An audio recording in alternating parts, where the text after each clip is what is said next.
para completar nuestro paso por la implementación del método de los elementos finitos en problemas elípticos, vamos a pasar a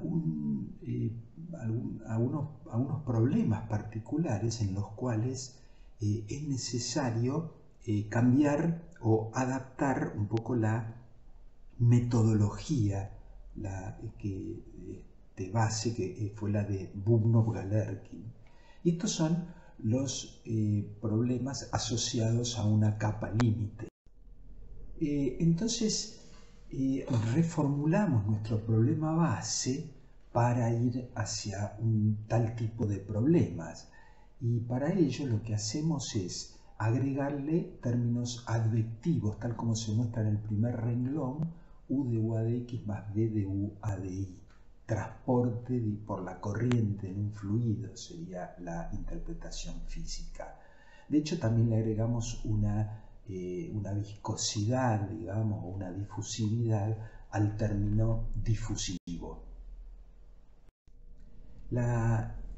ecuación de nuestro problema base puede reescribirse en forma vectorial, tal como se muestra en el segundo renglón, donde hemos introducido una velocidad, un vector velocidad U con componentes UV, con lo cual la formulación débil queda expresada como en el último renglón. Notemos que en esta expresión del último renglón en realidad ya hemos reemplazado la función incógnita U por la función aproximante U boina y la función de peso W por el conjunto de funciones Wn a definir. La función interpolante es la misma que hemos venido eligiendo, que hemos venido estableciendo para el método de los elementos finitos, tal como se muestra aquí. Bueno, como funciones de peso vamos a elegir una variante del método de Bubnov-Galerkin que vamos a ver que resulta conveniente para problemas de capa límite.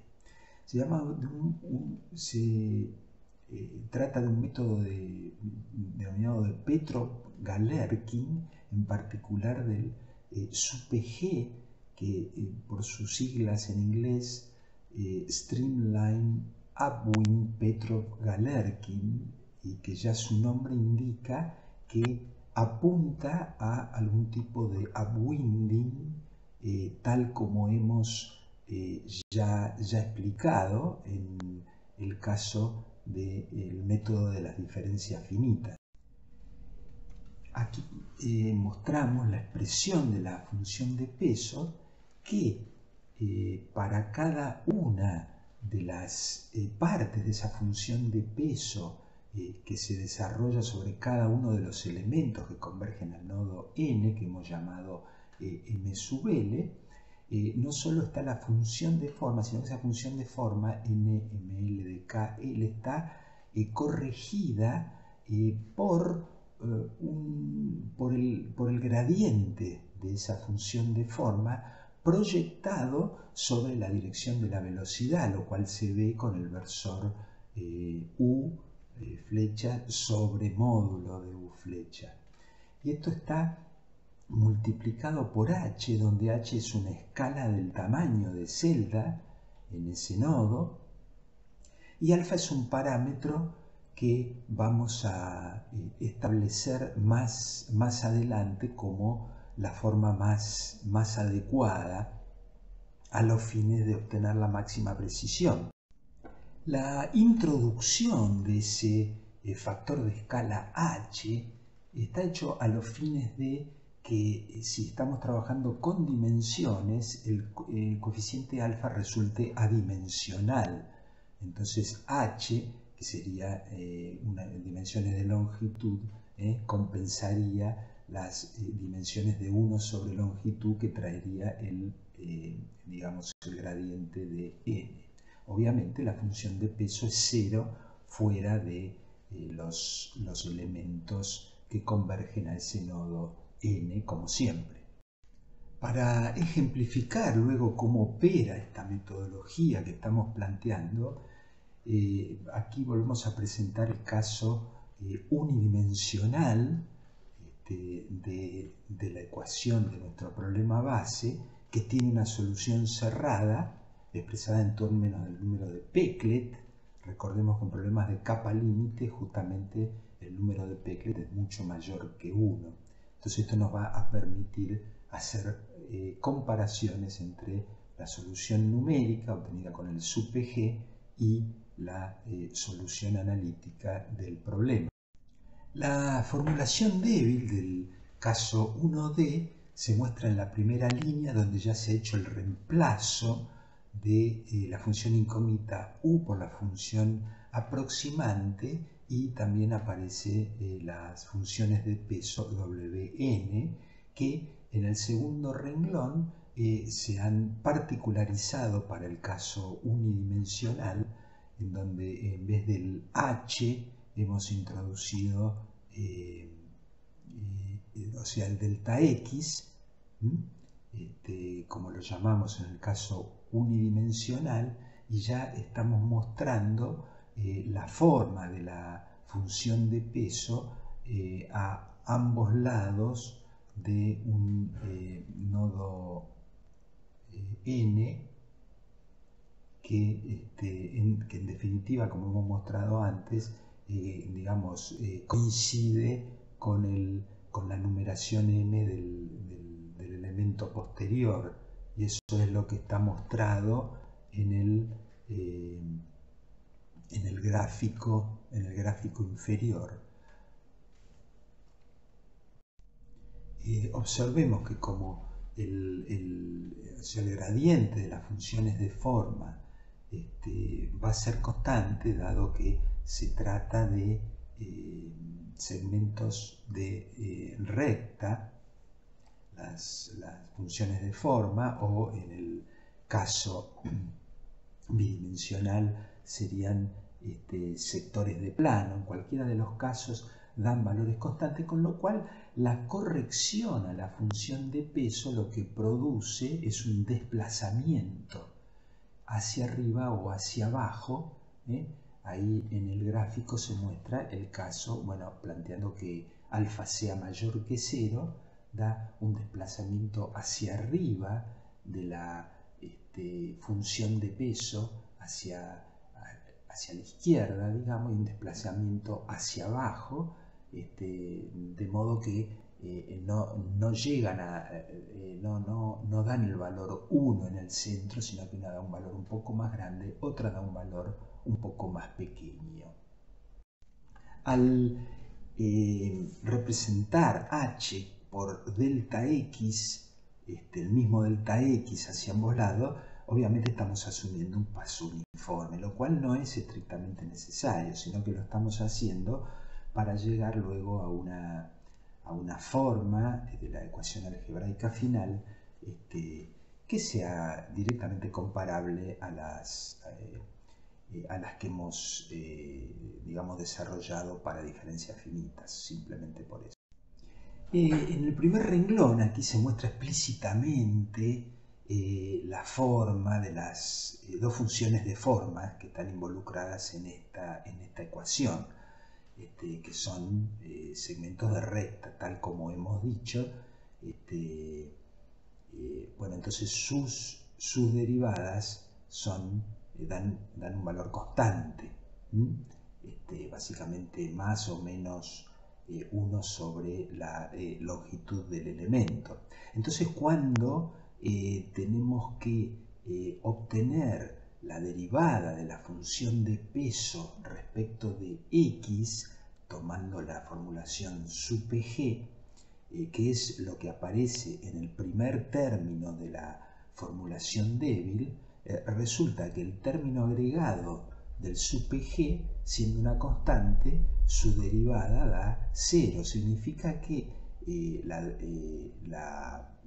la derivada de la función de peso respecto de x da directamente las derivadas de las funciones de forma a cada lado. Y esto es idéntico a lo que da la formulación de Burnow-Galerkin. Significa que el método SUPG no cambia en nada la forma discreta del primer término de nuestro problema base. Si hacemos los reemplazos, este primer término da lo que se muestra acá en el primer renglón, menos nu por un más 1 menos 2 un más un menos 1 sobre delta x. Fíjense que estamos reconociendo básicamente una forma totalmente similar a lo que veíamos como la expresión en diferencia finita de la segunda derivada, solo que en vez de delta x al cuadrado en el denominador tenemos delta x, obviamente porque esto está integrado en el sentido x, pero vemos que no da ninguna diferencia respecto del método de las diferencias finitas, donde si el método SUPG va a producir una diferencia respecto de si hubiéramos utilizado Bubnov-Galerkin es en el término advectivo, que se muestra aquí en el segundo renglón, y haciendo los reemplazos se llega fácilmente a la expresión que se muestra allí, que es un primer término u sobre 2 por esa diferencia entre u en n más 1 y en n menos 1, que es el término que hubiéramos obtenido con el Bubnov-Galerkin y que justamente da la diferencia, que sería en diferencia finita, interpretado como una diferencia centrada. Fíjense que si dividimos por delta x, justamente es la diferencia finita centrada de u a de x. Y un segundo término que hay, el coeficiente alfa delata que es justamente la contribución adicional del método del SUPG, y que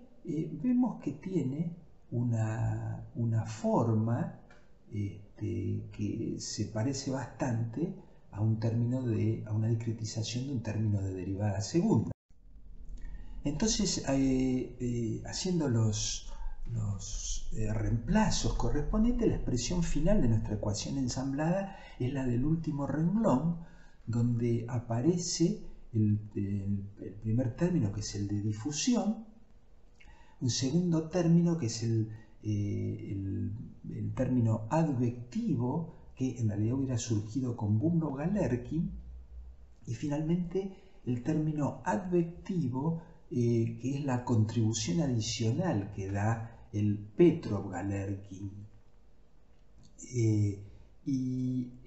Insisto en que este último término, al tener la forma de una discretización o una forma discreta de la derivada segunda, nos está dando la idea de que lo que está haciendo el SUPG es introducir alguna difusión numérica que como mecanismo, como artefacto para generar condiciones más estables seguramente del método numérico en este problema de advección y difusión en condiciones de capa límite, es decir, Peclet-Alpha. La ecuación discreta puede reescribirse en la forma como se muestra en el primer renglón, en términos de un número de Peclet de malla, u por delta x sobre nu, que llamamos PG. Y entonces acá es interesante analizar algunos casos particulares. Si alfa es igual a 0, entonces estamos en Bubnov-Galerkin, y esto en el fondo coincide con un método centrado de diferencias finitas, cosa que ya hemos dicho, y entonces ya hemos mostrado también que se produce una inestabilidad si el Peclet de malla es mayor que 2. La ecuación es la que se muestra acá en el tercer renglón, y es entonces básicamente la misma ecuación que surgen de aplicar diferencia finita centrada, solo que faltaría hacer una divisoria por el delta x, no más, pero esto se reduce el mismo problema. Por otro lado, si eligiéramos como valor de alfa igual a 1/2, rápidamente se ve que llegamos a la expresión del último renglón. Bueno, acá si alfa es 1/2 significa que es positivo, significa que U es positivo, y estaríamos obteniendo esa expresión que es esencialmente la que hemos planteado en diferencias finitas con upwinding, solo falta de vuelta dividir por el delta X. Significa que obtenemos entonces ese upwinding simple de diferencia finita fijando alfa igual a 1/2.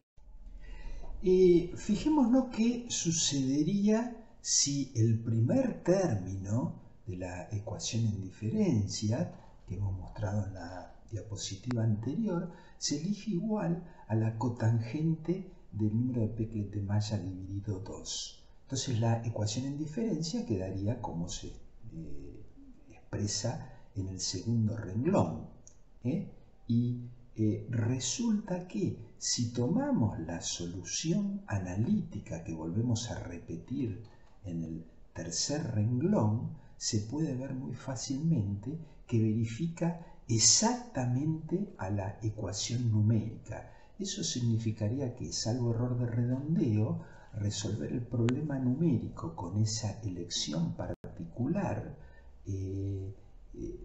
nos llevaría a la solución exacta,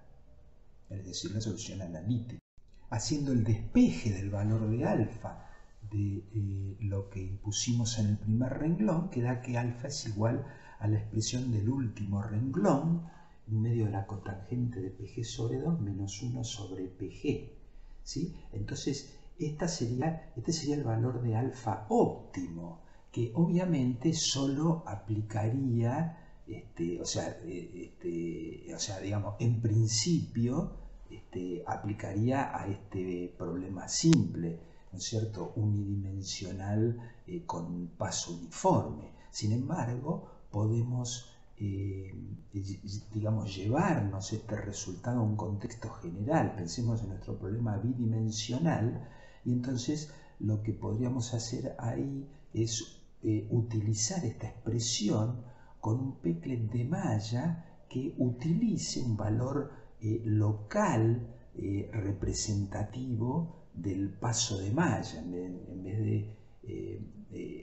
plantear el P sub G en términos de delta X, lo planteamos en términos de un H, que es una escala de